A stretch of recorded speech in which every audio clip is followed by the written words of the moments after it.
নাদনঘাট থানার নওয়াপাড়ায় জুয়েলারি দোকানের গ্রিল কেটে শাটারের তালা ভেঙে দুঃসাহসিক চুরি।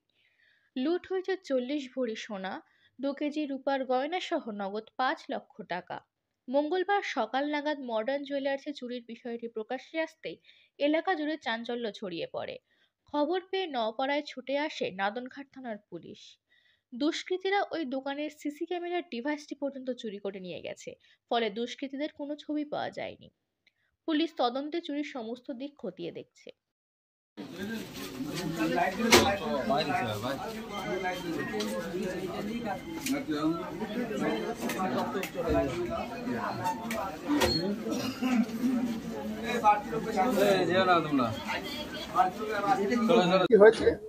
আমি কালকে 6:45 থেকে দোকান বন্ধ করে বাড়ি চলে গেছি। দিয়ে আজ সকালে 9টার সময় এসে খুলে দেখছি দোকানে তালা ভাঙা। তারপরে আমি আলমারি দেখছি সব ভাঙাচোরা চলে গেছে। দিয়ে আমার মোটামুটি আনুমানিক 35 ভরি 40 ভরি সোনা নিয়ে গেছে, 2 কেজি মতোর উপর আনুমানিক নিয়ে গেছে। আমি এখনো ক্যাশ মিলাইনি, মিলানোর পর দেখে কি হয়েছে, কতটা কি গেছে দেখি। কালকে কটার সময় দোকান বন্ধ করেছে? 6:45। কোন সময় দোকান বন্ধ করে গেছিলেন? আপনি একাই ছিলেন দোকানে? না, আরও ছিল, আমার কাছে বন্ধু বান্ধব থাকে, তারা ছিল। আচ্ছা, তারপরে আপনি বাড়ি চলে যান? তারপর বাড়ি চলে গেছি। আর দোকানে ছিল টাকা পয়সা কি চুরি হয়েছে? হ্যাঁ, টাকা 5 লাখ টাকার মতো গেছে। 5 লাখ টাকা? হুম। আর সোনা? সোনা মোটামুটি আনুমানিক ওই 40 ভরি মতো। 40 ভরি সোনা। আর রূপো? রূপো 2 কেজি মতো। তুমি এখন দেখছেন নেই? এখন নেই। এখন কি করবেন ভাবছেন? এখন কি করবো দেখি, প্রশাসন সব ছবি তুলে নিয়ে গেল, প্রশাসন কি ব্যবস্থা নেয় দেখি কিভাবে। কিছু সিসিটিভি থেকে কিছু ধরা পড়েছে? সিসিটিভি হার্ড ডিস্কটা তুলে নিয়ে চলে গেছে। সিসিটিভির হার্ড ডিস্ক নিয়ে চলে গেছে? হ্যাঁ স্যার। কোনো ছবি ধরা পড়েনি? না স্যার, কোনো ছবি ধরা পড়েনি। ক্যামেরায় কোনো কাজ করছে না? না।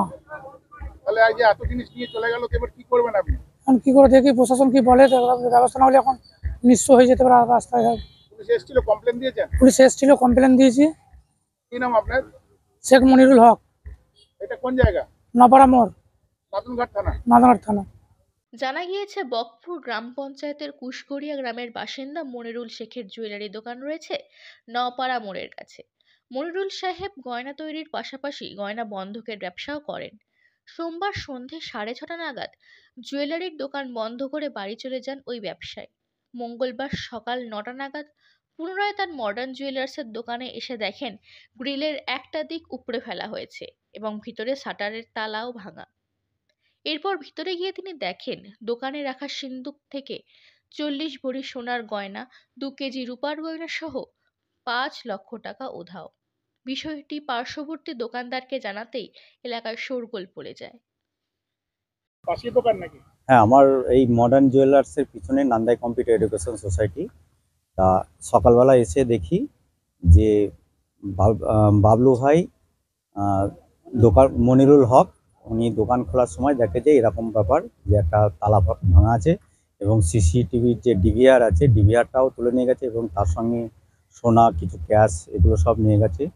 তা ওনার দোকান একদম পুরোপুরি নিঃস্ব হয়ে গেছে। তা কীভাবে কী করবে সেটা এখন বলা যাচ্ছে না, এবং পুলিশ কমপ্লেনও করা হয়েছে। তা থানার থেকে সব ইনকোয়ারি করে গেছে। কে মনে হচ্ছে কে নিয়েছে এটা? এটা তো এখন তো আমরা তো কেউ দেখিনি বা বুঝতে পারছি না। তবে আমার আমার সেন্টারেও ক্যামেরা লাগানো আছে। তা আমার ক্যামেরাটা ওপর দিকে করে দিয়েছি, যার জন্য কে ঢুকেছে সেটা বোঝা যাচ্ছে না। যখন ওপরের দিকে করছিল সেই মুহূর্তে একটা মুখোশ দেওয়া একটা ফুটেজ পাওয়া গেছে, সেই ফুটেজটা আমি থানাতে দিয়ে দিয়েছি এবং আমার ডিভিআরের হার্ড ডিস্কটাও থানাতে আমি দিয়েছি, যদি ওনারা কিছু উদ্ধার করতে পারেন। যেভাবেই হোক আমি চাই এই অপরাধী যারা করেছে তাদের যেন ধরে এবং দৃষ্টান্তমূলক তাদের যেন শাস্তি দেওয়া হোক। কারণ এই নপাড়ার বুকে এই প্রথম এত বড় একটা দুর্ঘটনা ঘটলো। কি নাম আপনার? আমার নাম শফিকুল শেখ। কোথায় বাড়ি? আমার বাড়ি শাহজাদপুর। আর এখানে পিছনে নান্দাই কম্পিউটার এডুকেশন সোসাইটি, আমার একটা কম্পিউটার সেন্টার আছে।